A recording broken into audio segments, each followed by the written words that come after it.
One of the more complex issues when trying to tell the story of Destiny is trying to figure out where do you even start. Do you start a few billion years ago with the Book of Sorrows, with the Hive on Fundament, learning about the Syzygy and the Traveler, then selling their souls to the worm gods in the deep in order to save their species from sheer and utter annihilation at the hands of the Traveler? Do you start at present day, when the Traveler appeared within our solar system and buried something beneath the skin of Mars, then ushered in a golden age which we know little about? Do we start with the collapse, where humanity was pushed to the brink of destruction? Or do we start with the Dark Age and the Iron Lords, warring against warlords and despots? Do we start with the City Age and all of the events that led up to the state of the world before our resurrection, the founding of the city, the Battle of Six Fronts, or the raising of the walls? Do we talk about Twilight Gap and the Reef Wars? What I ultimately decided was, for the context of Destiny 2, none of that really mattered, because it's not in the game. A lot of people are coming to Destiny who won't know the lore. A good portion of people won't know the state of the world at the end of the first game, because they either dropped off after year 1 or after taking King. So I realized the best way to approach this was to start with the beginning of Destiny 1 and fill in the behind the scenes lore, the things that are going on in the background while we're out doing missions for the Vanguard. So what I'm going to do for Earth is just kind of touch on the main objectives first, and then go into their importance or lack thereof importance at the end. And that'll be something you notice in regards to Earth. None of it is really important to the greater story. In fact, later entries into Destiny's story further go into why everything we do on Earth doesn't matter. And I'll go into details as to why that is later. So the game starts with our ghost reviving us in the broken bones of an old cosmodrome. It is here that we're introduced to the Fallen House of Devils, a group of alien pirates, which we'll come to find out are a lot like us. The Traveler came to their civilization hundreds if not thousands of years ago and uplifted them like it did for us. Then, for whatever reason, the Traveler disappeared. Maybe it was just done with the Eliksni's home world. Maybe it was fleeing the darkness and left the Fallen to be destroyed. We really don't have an answer for that. What we do know is the Fallen had their version of the collapse, called the Whirlwind. The Variks the Loyal card paints a picture as to why the Fallen are the way they are. First, the Great Machine. Then, sky fell away. Whirlwind ripped away the past. All honor lost. All hope. Judgment not enough. Cannot keep wolves from kings. Scar from winter fell to fighting. Fell to hate. Judgment gone. Others slaughtered. Slain. Death and docking. Keep Eliksni together. Lost to pride and rage. Traveled with many houses before wolves. We move across the dark, follow the light, advise Kells, worship primes. House Judgment must survive. Yes. Found the light, too bright in the darkness to hide. House Winter attack, House Devils plot, House Kings plan. House Wolves circle. House Judgment? Wait.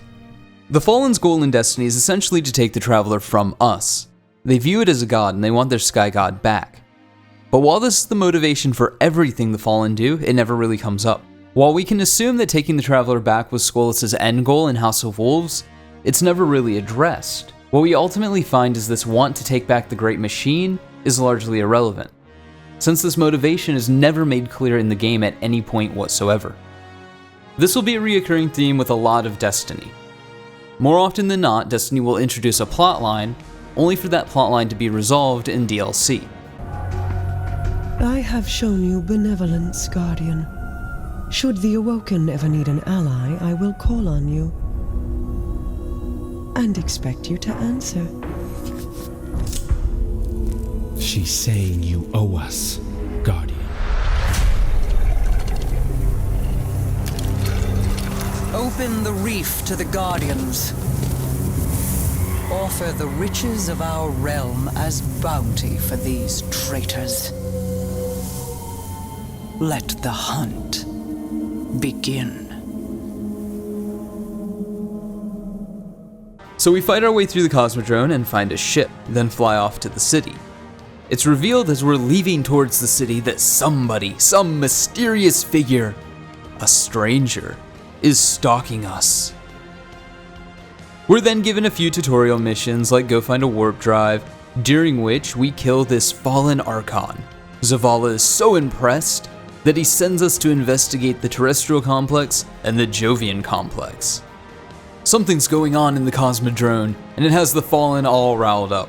Turns out, the Fallen are fighting the Hive, and the Hive haven't been on Earth in centuries. But now they have started to invade. At this point, we have no clue what the Hive are doing in the Cosmodrome. All we know is that they've invaded Earth.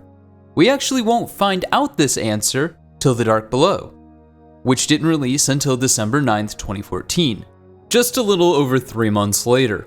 After killing a wizard, which came from the moon, and reporting back to the tower, you get the second worst cockblock in all of Destiny.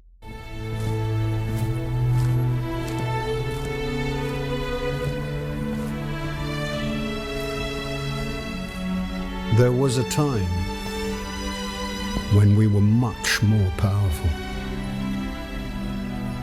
But that was long ago. Until it wakes and finds its voice, I am the one who speaks for the Traveler. You must have no end of questions, Guardian. In its dying breath, the Traveler created the Ghosts to seek out those who can wield its light as a weapon. Guardians to protect us and do what the Traveler itself no longer can. What happened to it? I could tell you of the great battle centuries ago.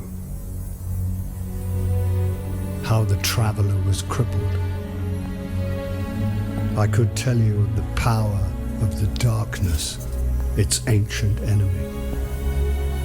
There are many tales told throughout the city to frighten children. Lately, those tales have stopped. Now, the children are frightened anyway. The darkness is coming back. We will not survive it this time. Its armies surround us. The Fallen are just the beginning. What can I do? You must push back the darkness. Guardians are fighting on Earth and beyond. Join them. Your ghost will guide you. I only hope he chose wisely.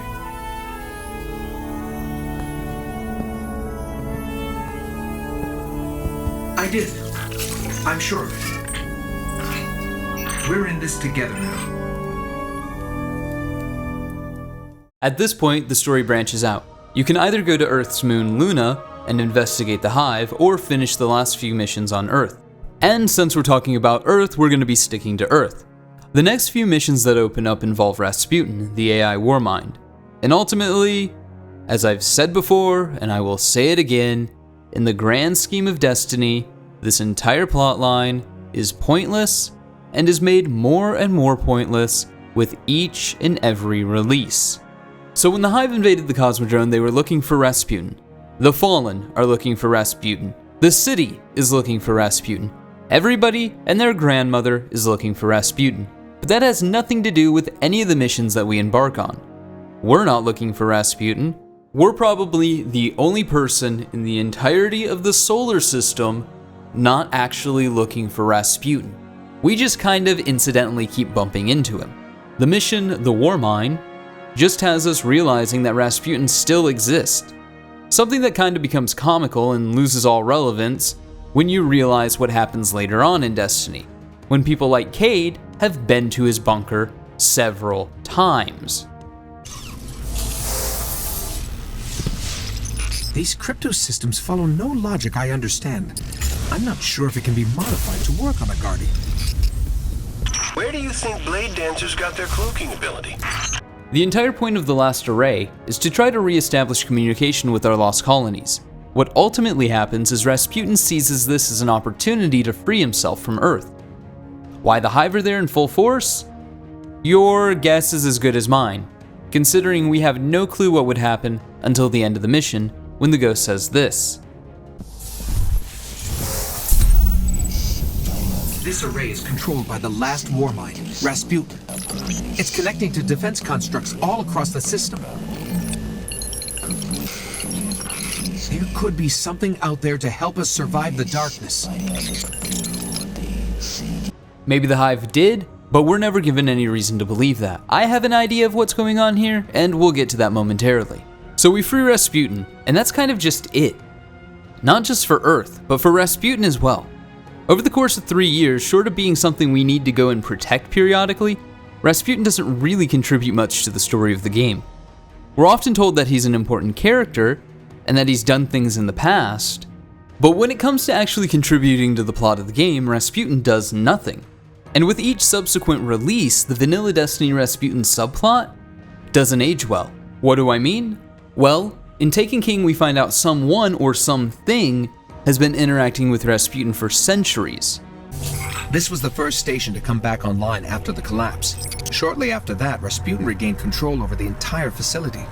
But it all started here. Maybe Rasputin didn't wake himself?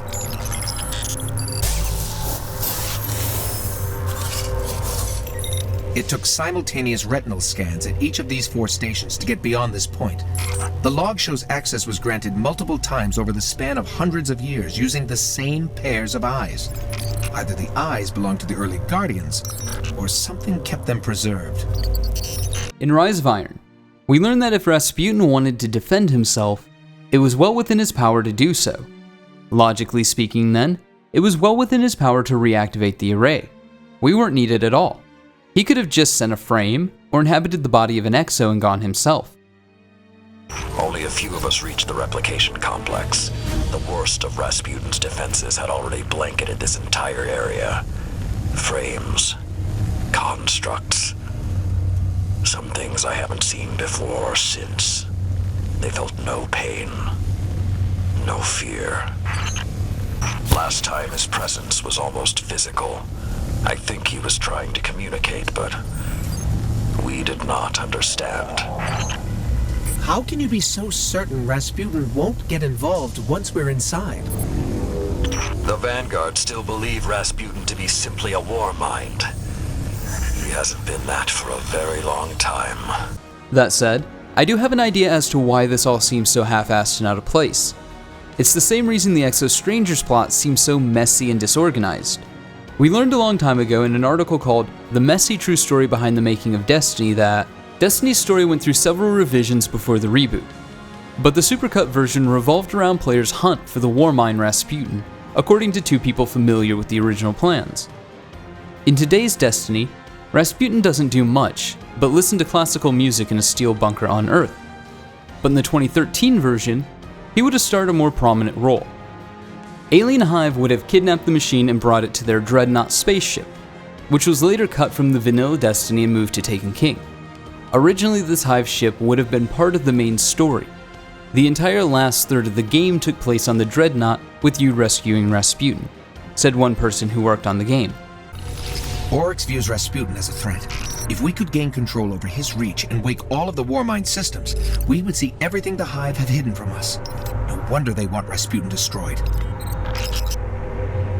Lines like this sound okay in the context of the missions that they are in. But when you think about just how long the Hive have been trying to destroy Rasputin, and where these lines should have been in the context of how the game was originally developed, I'm inclined to believe what the article has to say, because this is what you see throughout the early missions of Destiny 1. Why are the Hive in the Cosmodrome? Why are the Hive trying to stop you from activating the array? Because they want to destroy Rasputin. We even see a lot of this in the Dark Below with things like the Omnigul Breach. If these are all just leftover pieces of an original whole, then when you look at them in that context, in the context of being in the same game, hell, likely even the same quest lines, then a lot of why Earth seems so irrelevant in Vanilla Destiny starts to fall into place. Because the story was not only cut up, it was never finished. A reoccurring theme in this video, and likely throughout the Moon video as well, is that Destiny 1 seems like it's two games. The first half seems like it's our origin story, and how we stumbled onto this war with this ancient Lovecraftian enemy of the Traveler. The beings that caused the collapse. The beings that the Traveler had to protect us from. They have returned, and only Rasputin can save the day. It feels like they took the first half of that game and sewed it to the last half of another game. A game that addressed the time travel aspect of Destiny. This sprawling epic of possibilities that boggles the imagination and demands investigation. But then they also realized they didn't have time to tell either of those stories, and they still had to make DLC. Going from vanilla Destiny to Destiny 2, nothing on Earth seems to really have mattered. That's not to say that it won't eventually pay off, but it hasn't yet. And with that, I'm gonna go ahead and bring this video to a close. Next, we look at the Moon, and the branching paths that start to solidify the actual plot of Destiny 1.